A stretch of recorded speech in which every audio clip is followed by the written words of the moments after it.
everybody, and welcome to our show, The Margarita Way to Success. We have with us today our beautiful Vernessa Roberts. Hi, Vernessa. Hello, thanks for having Hello. me. Sure. Dr. Vernessa Roberts is a licensed marriage and family therapist, author, and professor. She has a private practice in Sacramento where she works with individuals and couples. Her passion areas are shame, self-worth, and authenticity. Vernessa is also the host of All Things Authentic podcast, where she has conversations that center around our desire and need to authenticity. Her goal is to help others overcome feelings of shame when they arise, realize the worth and exist within them, and break free from the expectations of others and society. It takes courage to reveal the unpackaged version of ourselves, but Vernessa believes our best self is an authentic version, not the packaged version. Welcome, Vernessa. Please, can you briefly describe, maybe add more to what I just said about you? It's so beautiful to know you and your light, to bring it to the conversation, and you're such a gift to the world. Thank you so much. Yeah. So I got into a lot of the work. I did a lot of research, particularly for my doctorate program on shame. I was researching, in particular, minority women and how societal expectations can enhance these feelings of shame. And so, such great research I was able to get, a really great experience. But from that, I've always had this passion of just calling out a lot of the expectations that we are surrounded with on the societal level, but also there's some on the family level and just the individual level, right? These expectations, we kind of turn them on ourselves. And so, because of all that we're faced within this society, with the work I've done, I've grown to see that it creates a lot of shame for us, that feeling of like, we're not enough, we're not good enough, we're not worthy. And just it kind of hinders our self worth, right? Of us knowing that we're worthy, knowing our value also.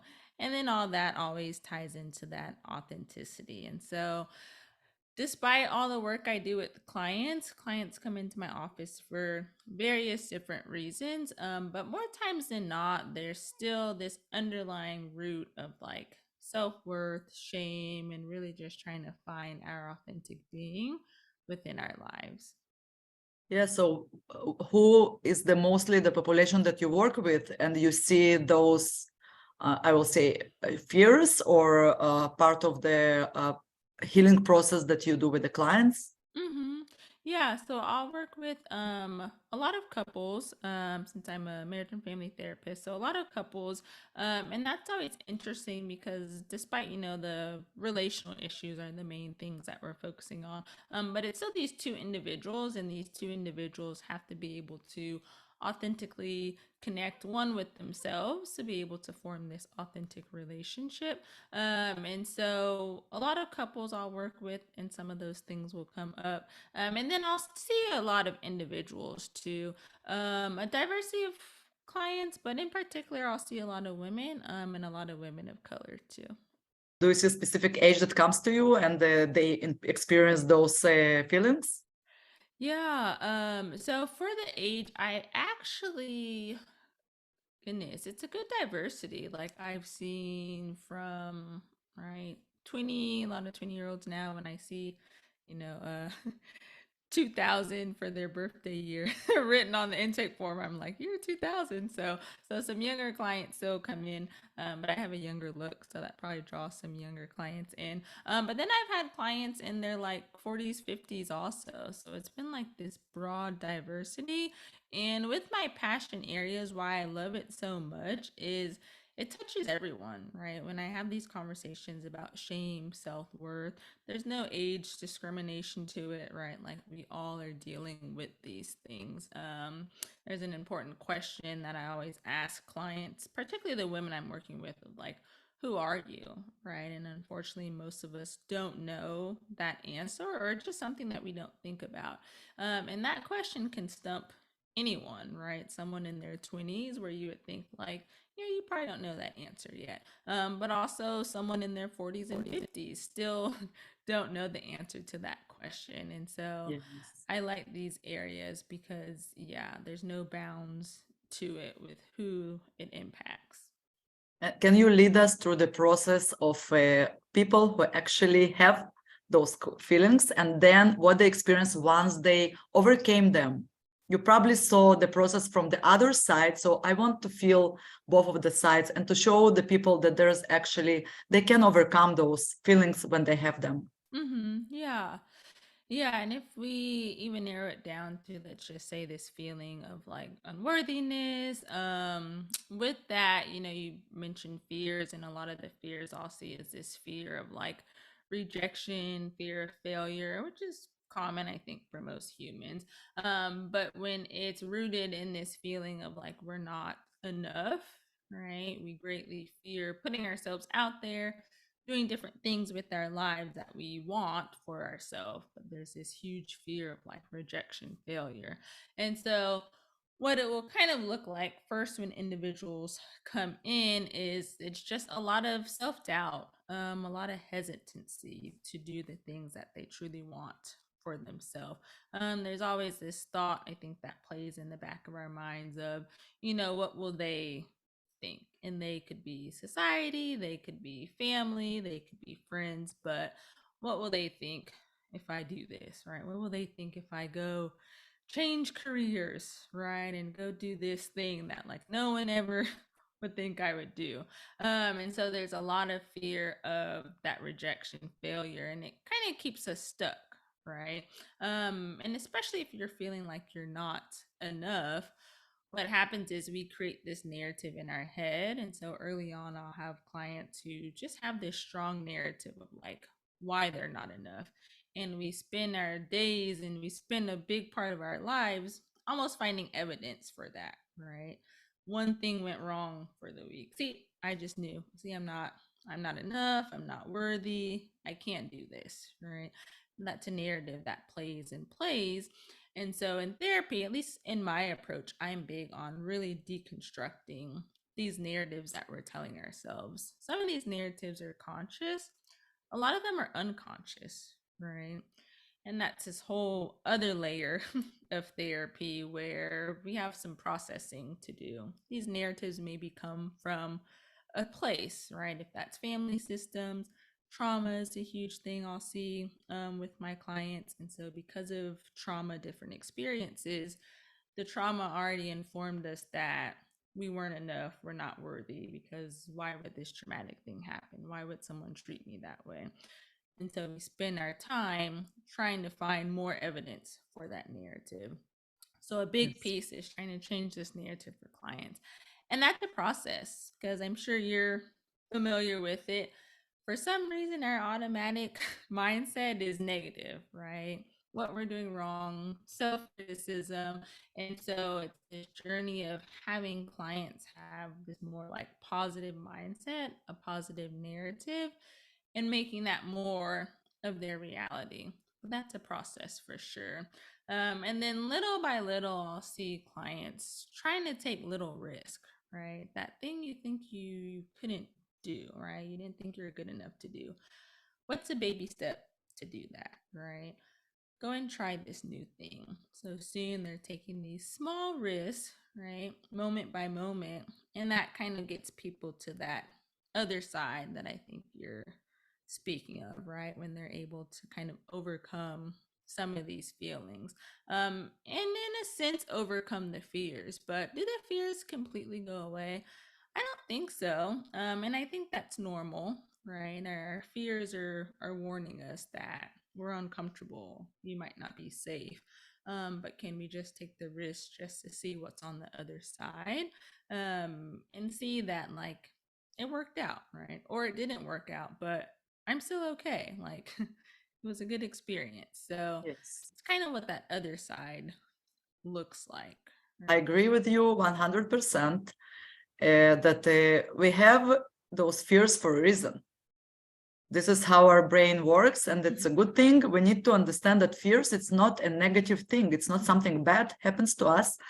But I want to ask you, because I myself experienced, I changed career, and from computer science, which I was working most of my life, I'm doing coaching, success coaching, and I know that I experienced the fear of judgment, unknown, fear of failure, and also fear of success. Mm-hmm. It's a lot of fears, but like you said, baby steps leading you where you are, and then you overcome yourself and you're a new version of yourself, but when you dare to try. But I do wonder, and I want to ask you, do you think the root reason for all the fears, it's unworthiness, I'm not worthy enough? Or do you think there's other maybe reasons for that? Yeah. Yeah, I think there can definitely probably be some other reasons too. Sometimes people do have a good sense of like their worthiness and their value. But I think sometimes just that fear of change and uncertainty, sometimes that can be debilitating, right? Despite the value that you see in yourself, wanting to make maybe a huge or small change in your life, that's very fear provoking, right? So yeah, I think it can vary for sure. Um, yeah, the uncertainty, the change. I'm trying to think what else might start with some of those fears. I mean, we all, I think, have a level of anxiety. And again, anxiety doesn't always have to be bad. We all need some level of anxiety, actually. But some people do have various levels to it. And so individuals who have more severe anxiety, some of these individuals might think very highly of themselves, know their worthy, know their value. But because of an extreme level of anxiety, that can create a lot of fears for them also. So, yeah, I think there can be other aspects to it. Okay. So what can you describe your day, your daily routine, something that you do to keep yourself balanced in the day?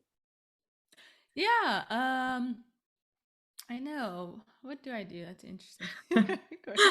Like, what do I do? So I do work out a lot. Sometimes that's a hard one because it's not that fun. But I'm lucky enough to have kind of a community at like a gym I go to, and so people I've known for probably almost 10 years now, and so a lot of familiar people, so a lot of like friends there, and so really the point is like just to go and talk. But we might as well work out while we're there.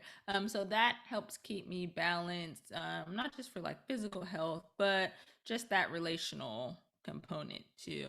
And then just to stay balanced in other areas, I have tried to get better at not overextending, and that's even on a day-to-day basis, right? It's knowing when I'm at my limit. Okay, even if that's seeing clients. For now, I kind of have a good idea now of how many clients I can see in a day, how many I can see in a row before I'm just getting like tired or exhausted.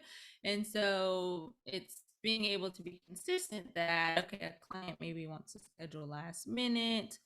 Could I maybe see them? Yeah. Am I pushing my limit? Yeah. And so I need to say no, right? And so Mhm. not overextending when it comes to the practice, business, but also not overextending when it comes to like relational engagements too.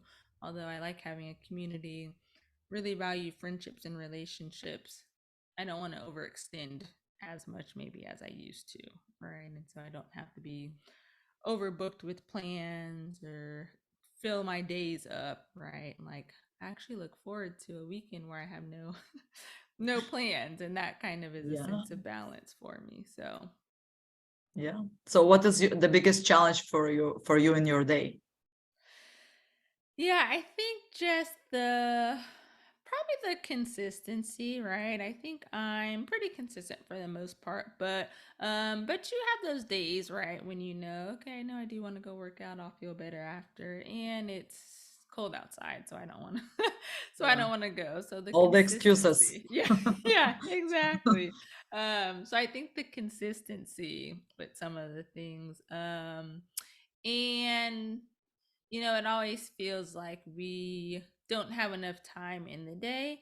And I think that's been a challenge for me, myself, to even like reframe that thought, right? Because it's Yes. like, yeah, our days do go by really fast, but reframing where it's like, okay, actually, I do have time because I just spent an hour on social media or like an hour doing this other mindless thing, right? And so it's not that I don't have time, I just need to reframe what my time needs to look like, and how I can feel more comfortable with how I'm balancing my time, right? We discussed that our thoughts affect our reality, right? But Mm-hmm. do you think that our behavior, daily habits affect our fears? Possibly. Yeah, because in a lot of the, I guess, work I do, and maybe just my thought process behind it, I still think the thoughts lead to the behaviors, right? Which then leads to some of the other stuff. So, because it's hard to, at least with some of the clients I've seen, it's hard to have a shift in like the behaviors and habits that will be beneficial for the client, without some shift in the thought first, right? There has to be this question of why that's being answered. And so, and I work with, it's a common one. So individuals who do struggle with like eating habits or like wanting to work out more, right? And so they feel all this pressure and expectation of like, I'm supposed to be doing all these things. I'm supposed to be smaller. And so then we kind of have to deconstruct where all those expectations come from. But we can go on and on with them about like, well, do this habit during the day and like go work out and do all these things that we're supposed to be doing. But if the thought and motivation isn't aligned, those behaviors, it's like unfulfilling and not motivating, right? And so I always ask clients, well, what's your why, right? Because your why can't be, well, so and so wants me to like lose weight and so I'm doing it. No, that's not the right motivation. The why has to be, well, because I want to just feel good, or I actually feel really good after I do these activities, right? Yes. Or I have this goal for myself. And so it just has to be tied to some why or reasoning to then translate to those behaviors, if that makes sense. Yes, of course. And I would even maybe add to this that it's supposed to be something eventually that tied up to emotion, Mm. right? Mm-hmm. So this is what I actually saw as well. And I'm so glad that you brought it up. I do want to ask you, because every time you talk, I have more and more questions. Okay. Yeah. And I do want to ask you about self-judgment, because when you deal with judgment, it's one thing to deal with people around you, but your self-judgment is much bigger than people's around you, and it can bring you down very quickly. So can you give maybe one tool that we can use daily to overcome this self-judgment, self-talk? Mm-hmm. Definitely. Yeah. Yeah. One, it's that awareness of it. You need to catch yourself in those moments when you are being judgmental. Like I said, the negative talk is so automatic. Sometimes we don't even know we're doing it. We're not aware. And so catching yourself in that moment to actually make it that feeling for you, right? Like you said, that emotion, you need to start to resonate with like, no, I actually am judgmental on myself. Okay. And then trying to have that shift. So one, and journaling's like not for everyone. But I always tell people it's different when we use the journaling for like an intentional reason, right? A lot of people are not fond of journaling because they think it's like this elaborate, like dear diary type thing, and you're writing like 3 pages each day. And it doesn't have to be that, right? I'll have my clients utilize journals just for these quick reminders for ourselves, right? And so instead of filling our thoughts with this self judgment, can you write some positive affirmations for yourself each day, either to start your day or maybe to end your day? You write 3 things that you're proud that you did that day. It can be the smallest things, right? But that Yes. just gives a place to tangibly put these things so you can start seeing like some of these positive thoughts that you're having for yourself versus this judgment. And some days are tough, and so some days you might just be really hard on yourself, and you can go back to that journal and refer to like, okay, yeah, this is a reminder of some of these positive aspects, right? So that's something tangible that could be helpful. Or if, I mean, I know a lot of us are on our phones a lot more these days. So if you want to use your notepad in your phone, that's fine too. But whatever works for you. And then lastly, and I know people probably hear this a lot, but it really resonates if you think about it this way, because the criticism that we give ourselves, the judgment that we give ourselves, we wouldn't dare pass that on to anyone else, right? Like maybe some of us can be critical of those that we're really close to, but the type of criticism and judgment we give ourselves, we're not extending that to anyone else, right? And so you have to start putting yourself in the shoes of like if it's your best friend or someone that you truly care about and you want to be kind and compassionate to, speaking to yourself in that same way. Because it's not fair for us to just have that kindness and compassion for others and not to extend it to ourselves also.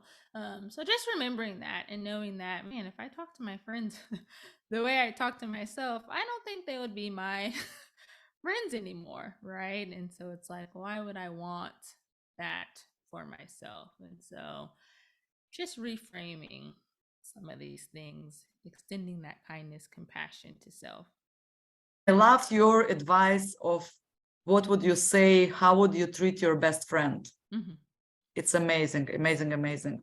Yeah. Yeah, and can you please tell me, looking on the world around us and the people and what one maybe wish or hope can you say to the world out loud? Mm-hmm. Yeah. Yeah, and it kind of ties to what I was just speaking to, compassion, right? And so, yeah, we need it in our world. One, we need to extend it to ourselves, right? Because when we're compassionate with ourselves, that compassion just gives ourselves that permission to be human, right? It's like no one has it all figured out. I don't care what it looks like on the outside. Like no one has it all figured out. As much as we all love to be perfect, and I like that too. But no one's perfect, right? We're gonna make mistakes. We're gonna be rejected because we live in this society and we're human. We're gonna have failures, and all of that is okay. And so it's extending that compassion to ourselves. But yeah, still remembering to have that compassion to others, right? Because if we can see others in a more compassionate way, also see others for who they truly are and like their authentic being, I think that can make a lot of changes and a lot of positive changes within the world, within society. But that's a hard place to get to. But just that compassion would be my wish.